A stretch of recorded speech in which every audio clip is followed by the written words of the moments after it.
আমার কথা শোনার জন্য আপনাদের স্বাগত জানাই। একটা প্রশ্ন সবার মধ্যেই, দেশটা আসলে চালাচ্ছে কে?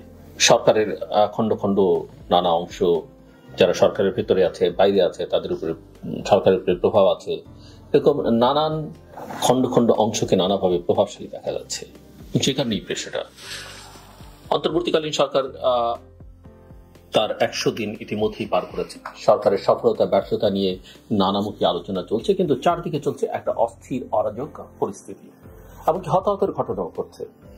গণ অভ্যুত্থানের মাধ্যমে শেখ হাসিনা সরকারের পতন হওয়ার পরে জাতীয় সরকার গঠন না হয়ে গঠিত হয় অন্তর্বর্তীকালীন সরকার, এবং সরকারে এমন অনেক উপদেষ্টাদের নিয়োগ দেওয়া হয় যাদের অতীত ভূমিকা নিয়ে সমালোচনা দেখা দেয় নিয়োগের পরপরই। অনেকে সাবেক ফ্যাসিবাদী শাসনের সাথে সরাসরি না হলেও চিন্তার সাথে সম্পর্কিত ছিল, এমনটাও অভিযোগ।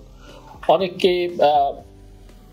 প্রতিবেশী দেশ যাদের নিয়ে সরকারের কোনো কোনো অংশের মধ্যে অসন্তোষ রয়েছে, সেই প্রতিবেশী দেশের ঘনিষ্ঠ হিসেবে পরিচিত লোক এতে স্থান পেয়েছে বলে ছাত্র জনতার মধ্যে নানা সময় আপত্তি উঠতে শুরু করে।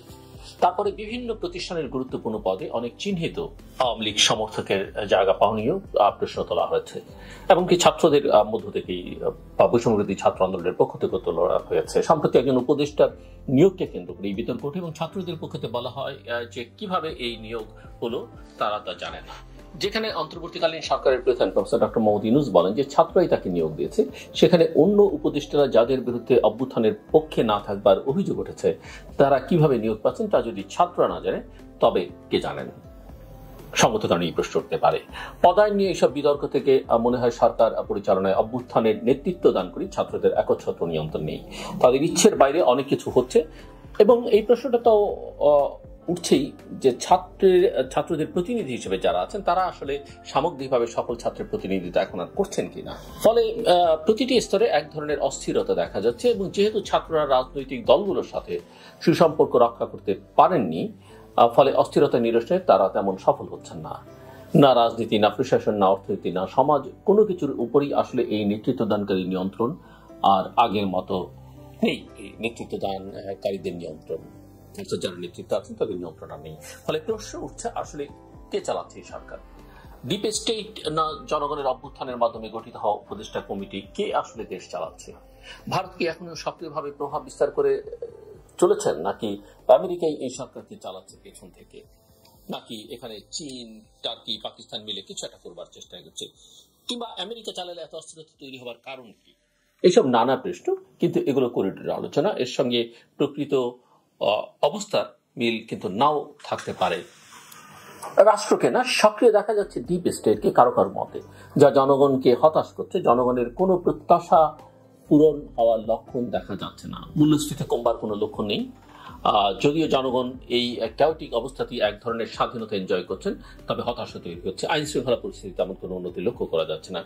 সবাই ধারণা করেছিল যে এই সরকার পরিচালিত হবে ছাত্রদের নেতৃত্বে। অবশ্য সবাই বলে ভুল বলা হবে, কারো কারো ধারণা ছিল। এই জন্য তারা সরকারে যেমন গেছেন এই ছাত্রদের প্রতিনিধিদের বিভিন্ন লিয়াজো কমিটি করে কাজ করছেন, কিন্তু কাজে মনে হচ্ছে তাদের নিয়ন্ত্রণে সবকিছু নেই। বিশেষ করে যেসব প্রতিষ্ঠানের উপর নিয়ন্ত্রণ থাকলে মনে করা হয় আপনার হাতে ক্ষমতা আছে, সেই সবের নিয়ন্ত্রণ ছাত্রদের হাতে জেনেই তা এতদিনে পরিষ্কার। এখনো প্রশাসনে তাদের পুরো নিয়ন্ত্রণ কায়েম হয়নি, এবং কায়েম হওয়াটা আবার ভালো হবে কিনা সেটাও একটা বড় প্রশ্ন। পুলিশ এখনো কাজ করতে পারছে না। বিগত আমলে যাদের হয়রানি করা হয়েছিল তারা এখনো সেই হয়রানির আবর্ত থেকে বেরোতে পেরেছে, এমনটা অনেক ক্ষেত্রেই কিন্তু মনে হচ্ছে না। এবং মিডিয়াতে কালো তালিকায় রাখা হতো, এখনো সেই অবস্থা চলছে। এবং অন্যদিকে একথা বলা যেতে পারে যে রাজনৈতিক দলগুলোর সাথে এখন পর্যন্ত বিরোধের অবস্থার পুরোপুরি অবসান হয়েছে বা সমাধান হয়েছে সেটা কিন্তু মনে হচ্ছে না। সেই বিরোধটা সরকারের সঙ্গে বা ছাত্রদের একটা অংশের সঙ্গে।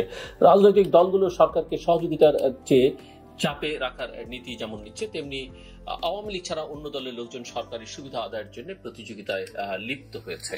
সব মিলিয়ে প্রশ্ন হলো আসলে কে দেশ চালাচ্ছে? এই সরকারকে কে চালাচ্ছে? ছাত্র জনতা, নাকি বিদেশি শক্তি, নাকি রহস্যময় ডিপ স্টেট, এইসব নানা প্রশ্ন কিন্তু সমাজের নানা ক্ষেত্রে আছে। কিন্তু যেটা লক্ষণীয় সেটা হচ্ছে যে পরিস্থিতি ক্রমশই খোলাটে হয়ে উঠতে শুরু করেছে। চারিদিকে অস্থিতিশীল একটা অবস্থা, এর পেছনে কি আছে সেটা স্পষ্ট নয়। কিন্তু সরকার যদি ডেলিভার করতে পারতো, অর্থাৎ প্রফেসর মোহাম্মদ ইউনূসের নেতৃত্বাধীন সরকার যদি ডেলিভার করতে পারতো, তাহলে হয়তো সংকটটা এই জায়গায় যেত না। অথবা ছাত্ররা যদি একটা প্রেশার গ্রুপ হিসেবে ঐক্যবদ্ধ থাকতে পারতো, তাহলে সমস্যাটা এই জায়গায় গিয়ে ঠেকতো না। কারো কারো মতে যে প্রফেসর মোহাম্মদ ইউনূস একটা চক্রের কাছে জিম্মি হয়ে গেছেন, কেননা ওনার মতো স্ট্রেচারের একজন মানুষের পক্ষে আসলে এইসব জটিলতা ঘোর প্যাচ বোঝা খুবই দুরূহ, এবং উনি যেহেতু রাজনীতিতে কখনো ছিলেন না, কাজেই কেউ কেউ তাকে ব্যবহার করবার চেষ্টা করছেন।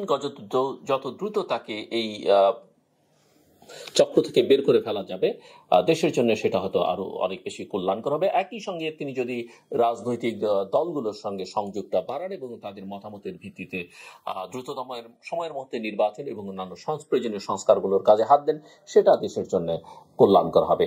অন্যথায় অর্থনীতি, সমাজ, রাজনীতি যেই পথে হাঁটছে, সে তাতে করে বাংলাদেশ সামনের দিনগুলোতে আরো অস্থির হয়ে উঠতে পারে এবং এর সুযোগ নিতে পারে কোনো কোনো অশুভ চক্র, সেটা দেশীয় হতে পারে, বিদেশি হতে পারে। কাজেই বাংলাদেশকে অনেক বেশি সজাগ এবং সতর্ক থাকতে হবে। এর কোনো বিকল্প বাংলাদেশের সামনে, বর্তমান সরকারের সামনে আছে বলে মনে হয় না। আমার কথা শুনবার জন্য আপনাদের সবাইকে অনেক ধন্যবাদ। আবার কথা হবে, দেখা হবে। ভালো থাকবেন সবাই।